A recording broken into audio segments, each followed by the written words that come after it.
Welcome to The Elephant in the Room with Bishop Michael Bellamy. During this episode, we will discuss the importance of protecting Black mothers and babies. One of the greatest miracles we ever witness is the miracle of childbirth. It is God's gift to man and woman to be fruitful and multiply.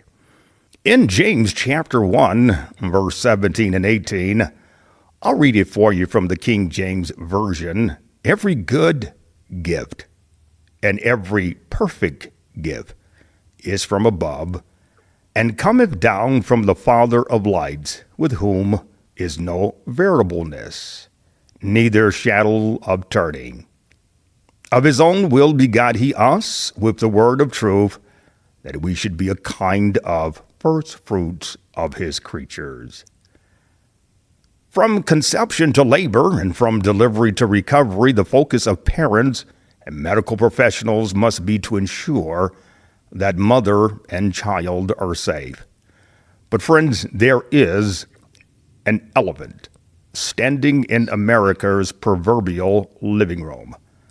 There is a racial disparity in maternal mortality rates in the United States. Non-Hispanic Black women are nearly 3 times more likely to die while in labor or within the first month of giving birth compared to non-Hispanic white women. Today we're going to discuss the role of doulas in protecting African American women and children. Our guest is Leola Bellamy. Leola is a doula and provides professional services for women and families. Leola, welcome to The Elephant in the Room with Bishop Michael Bellamy. Hey, Uncle Bill. Thank you. And for those of you that are wondering who is Leola Bellamy, Leola is our beautiful and intelligent niece, and she is a doula, and it is just a wonderful opportunity for Pastor Corey and I to have this conversation with you, Leola. Thank you so much for having me. Well, let's start. You've got all this experience. Let's tap into this experience, this wonderful knowledge that you have on what it is to be a doula. So let's start and ask, what is a doula? Okay, simply put, a doula, it just means servant. A servant to a woman is generally a woman who is serving another woman. And so we have modernized doulas to support mothers and families for childbirthing education, for comfort measures, for just a support in them postpartum. And now we're even trying to integrate in assisting moms pre-pregnancy and getting bodies ready to be healthy for pre-pregnancy as well. Now, how long have you been a doula? So professionally, I've been a doula for about 5 years. However, yeah, let's talk about unprofessionally.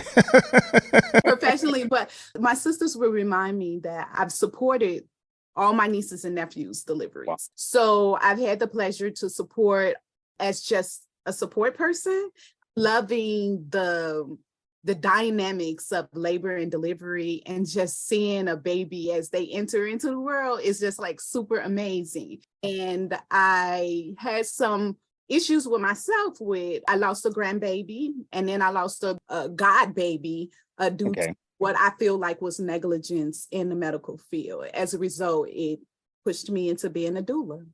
So the bad experience, the losses pushed you or encouraged you to just go from enjoying the beauty of participating or seeing the birth of a baby to actually doing it professionally and becoming a servant to mothers. Wow.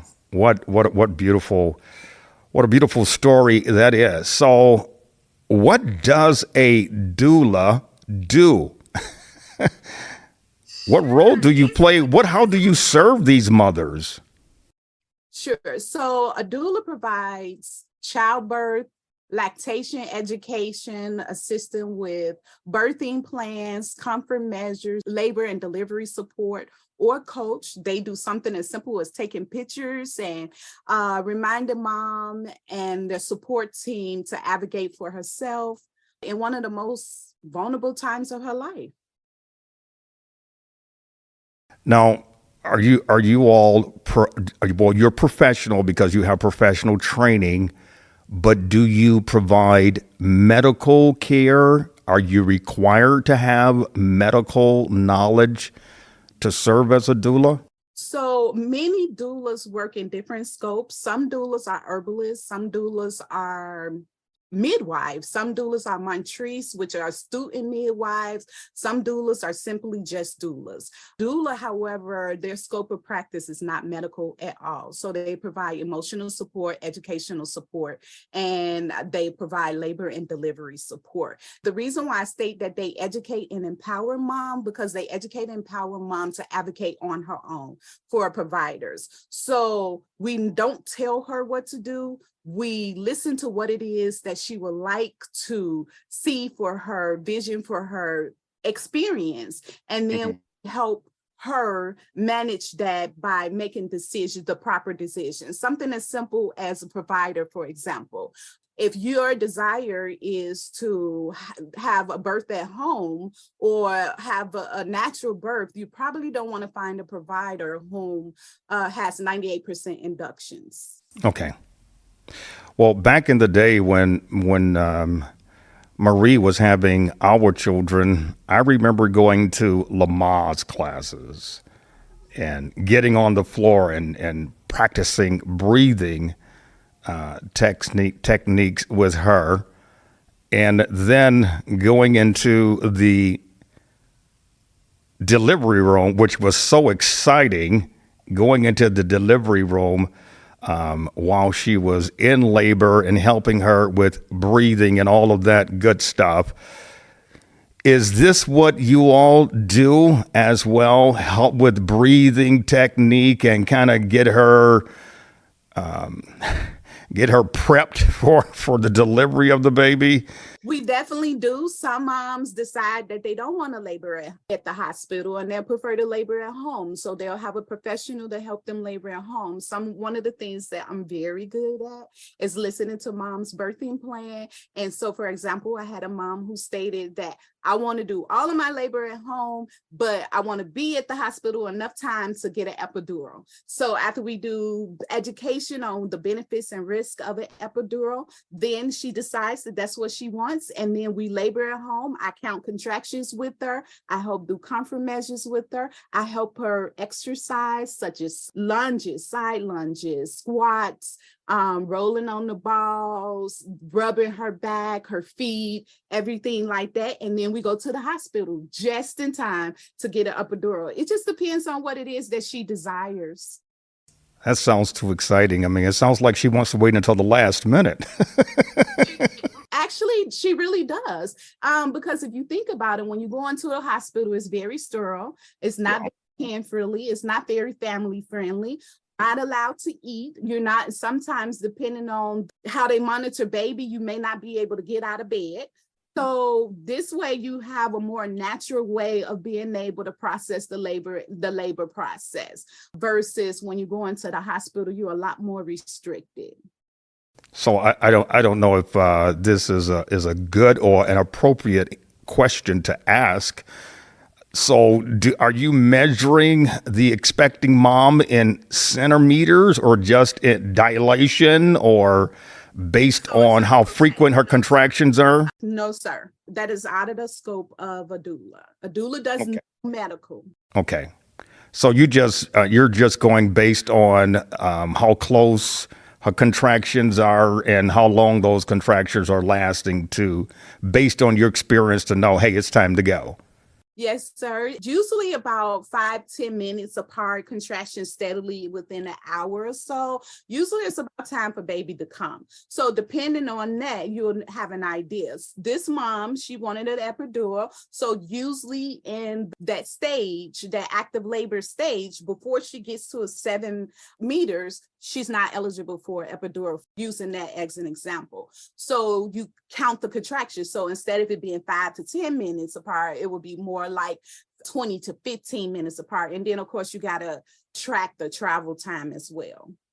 Okay. How does the medical profession react to doulas? Are they very kind to doulas? Or are they like, why don't you just wait, stay in the waiting room until this is done? How do they respond to you all? I got my certificate. It was right before COVID. And that was really a difficult time. And you definitely had to show a certificate to even get into the labor and delivery room. I know initially, before I was announcing I was a doula, quote unquote, I know that there were some doulas that was using labor and delivery time and a hospital times as advocacy, birth rights, women, infant rights, right? They was going to make a stand right here. We were going to, but that wasn't the time. The time wasn't doing moms and babies birth, right? So I think that some of that hospital staffs kind of frown on. I have noticed, however, that they kind of like, oh, she's a doula. And they'll say that she's a doula. And then afterwards, they'll leave after the experience over, mom has delivered, they were like, I'm so glad she had you. I'm very welcome. So it's mixed feelings, however. So when you're in the delivery room, we're going to go back to, being at home, but let's talk about the delivery. You're in there with her spouse, mom's spouse. How do you interact with the husband, who's also there to provide support for his wife? Or does he just kind of stand back and say, well, she's the professional, she knows how to comfort, the baby's mama better than I do, and I'm just glad she's here? Well, it's some of both, right? The whole point of having a birthing plan is the doula coming back and talking to mom and seeing what it is, her vision for labor and delivery. Sometimes mom is saying, I just want you to take lead. I want you to take care of me. And sometimes mom says, and not only is it dad, but it's also grandma, maternal grandma and granddaddy, paternal grandma and granddaddy, sister, cousins, and all of them. And so it just depends on what mom wants. It's been times where mom said, I don't want to see my mom here. And I had to, her mom wasn't in the room. Or dad is so hands-on, I just coach him. It's okay to rub her back, dad. It's okay to give her a foot rub. And my job as a doula, when you have a team, is to be a coach, kind of, if you will. This is your position, this is your position, this is your position. It's been times when I was on one side of the leg and dad was on the other side of the leg. Or mama was on the side of the leg and dad was on the side of the leg. And then I just took pictures. So it just depends on what the family needed. Have you ever had a situation where the dad was just uncomfortable with you, but mom wanted you there? Absolutely. Well, how do you deal with a situation like that? He didn't show. Okay. And that's unfortunate. He didn't show. He wasn't comfortable. And she just needed somebody. This was her third pregnancy. And he had been there with him only before, and she felt like he wasn't providing support to her. As a result, she had decided that she would prefer to have someone that was actually supporting her. Let's talk a little about the plan. I guess the mother or either the couple contacts the doula and says, we want someone to assist her during her pregnancy, go through the whole process with her, even in delivery and after delivery. Do you all sit down and write out a plan? And what does that plan look like? We not only write out a plan depending on which that mom or couple come to me, we also talk about providers first. Depending on the community, most doulas have the opportunity to know what the medical fields look like and medical professions look like. They generally have a sense of providers platform, for lack of a better word. So they know what a provider stands for, right? So generally when mom says, I want to go to this hospital, then we like, remember that this particular hospital, they don't believe in, or they don't support, for example, VBACs, which is vaginal delivery after cesareans. As a result, since you've already had a VBAC, you may want to consider a different hospital, because if that's what you want, you're probably not going to be able to get that here, right? So it starts off just in the conception of, where do I need to go? And so a doula helps her manage those, and helps dad manage that. Then after that, we go from, okay, this is what your prenatal visits look like. We keep in contact with them throughout the visits, throughout their prenatal visits. We check in on them. We making sure if they have any questions, if they had a visit for a prenatal visit, and for example, maybe a little bit of elevated blood pressure, right? So a doula is out of the scope of a doula to actually say, you might want to consider soaking in Epsom salt. Okay. Epsom salt is magnesium sulfate, which lowers the blood pressure, right? But however, as a herbalist, I may say, or other herbalists may say, you know what, you could look into soaking into Epsom salt, right? Or talking to, the next time you talk to your provider, see if Epsom salt, magnesium sulfate is a good idea for you. Okay. Do you go with the mother when she goes for hospital visits?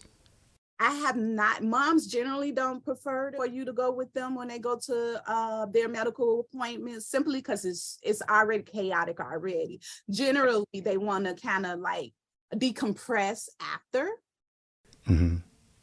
Okay. Pastor Corey, you have a question you want to ask Leola? Leola, you mentioned about C-sections. Why do some providers, doctors, or hospitals recommend C-sections over vaginal births? This is my personal opinion, because they lazy. Wow. That's a very cold, hard fact. I know when Gwen was having children, I don't remember which one is the third one or the fourth or something like that. They actually discouraged us from having more children.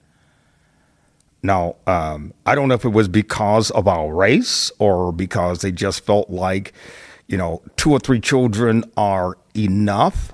But when it comes to determining whether a woman has a vaginal birth or, a C-section, I think that is her decision. And that's really not the doctor's business, in my opinion. And mine's also.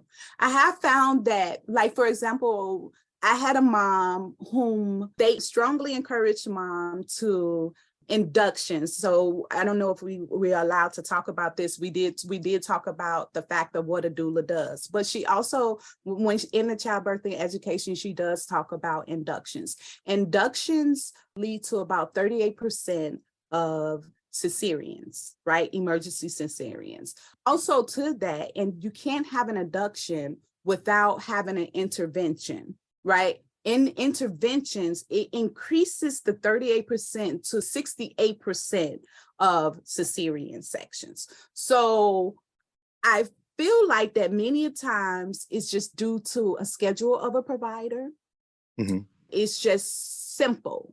You're not waiting for the natural progression, what God intended for a woman to experience and a baby to experience. You're not waiting for those things. This is a way to just push.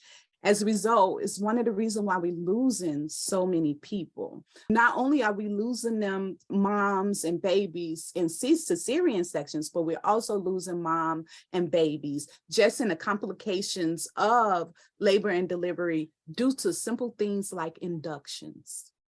So back in the day, I remember hearing that a woman could only have 3 C-sections and then she was done. Is that still the case? That is still the case because of the scar tissue. It's so much scar tissue, and especially since if you think about like where baby is sitting at in belly, and then you also start thinking about where the spine is. So if all of the scar tissue is in the front of the belly where the incision was, baby only has to go backwards, right? Right. Which could cause so much issues for baby coming down the birth canal. And then if you start considering tilted pelvics and all of those other kind of dynamics, it can be a lot more complex. So that is reasonable when we start thinking about what's a safe number of C-sections for mom and also babies. The thing about it is most of the C-sections are really not necessary. Wow. That is, that's disturbing. It's very disturbing. So, we're hitting some of the highlights of why it's a good idea to hire a doula. What are some of the other benefits of hiring a doula? Other benefits of hiring a doula is that some moms don't have any support. Maybe dad is incarcerated or in the military. Another thing is I've noticed is sometimes that moms have a whole lot of opinions and thoughts about how things were in their days. And they want to, share those things, but it's not relevant for today. And it's definitely not what mom wishes for her own self. So I love the fact that I have the ability as a doula to empower mom to not only advocate for herself in the medical field, but also with families and friends. And sometimes we are just a buffer in a really chaotic area. You know what I'm saying? As a coach, as I stated before, we could just put people in places and give them things to do so they are not stressing mom. But I do want to continue to put the emphasis on childbirth and education and just empowering mom. That's mostly the bulk of what doula does and why it's really necessary. Because the one thing is when you go into the hospital, you have the nurses, you have the doctors, but their attention is everywhere on that floor, right? Yeah. They generally don't come to you unless it's time to check a cervix, and I'm doing quote unquote because it's not necessary to do that to have a baby, or to check vital signs, you know what I'm saying? It's really, and that's generally the gist of it when you see them. But to have somebody sitting there with you and one of the most crucial times of your life, what I call a balance between life and death, because that's actually what mom is in when she is about to deliver a baby. She is in life and death mode. She is between that, regardless to whether there's an intervention or a cesarean section, just the natural progression of labor and delivery. She is in life and death. And just to have someone there with her, it makes a better birthing outcome. I want to share some information from a Cochrane review titled Continuous Support for Women During Childbirth. It showed that women were less likely to use pain relief meds when they had a doula, were less likely to have cesarean births. We just talked about that because you encourage the vaginal births. And also they're more likely to experience a positive childbirth. So how do you assist mom in having a positive childbirth? Listening and allowing her to be who she is. It's just as simple as that. Medical professions, I believe that sometimes they are so indoctrinated with formulas, and this is for this. However, they don't look at the individual himself. A doula has the opportunity from almost the time of conception to sit with that person. If you go to a provider, you might have an OBGYN. You go to the hospital, you have resident doctors coming in, you have different nurses coming in depending on how long your labor and delivery is. And then you may not even have the same doctor who checked you who was there with you when you delivered the baby. The one thing that's the consistency is a doula. She is not only there from the very beginning, but she is also there to the end until like the first year of a baby's birth.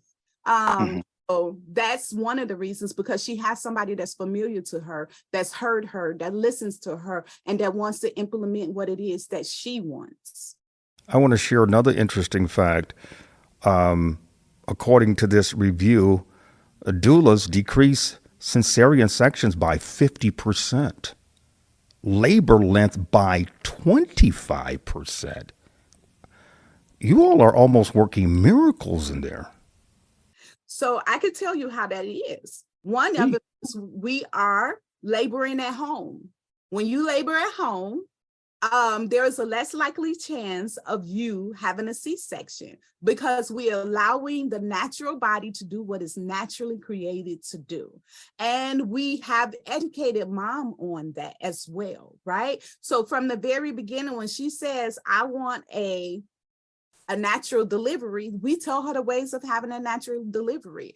Something as simple as decreasing meat and eating fruit and vegetables. Wait a minute. Wait. Let's hit the pause button there. You said decreasing meat, eating less meat. How does that help?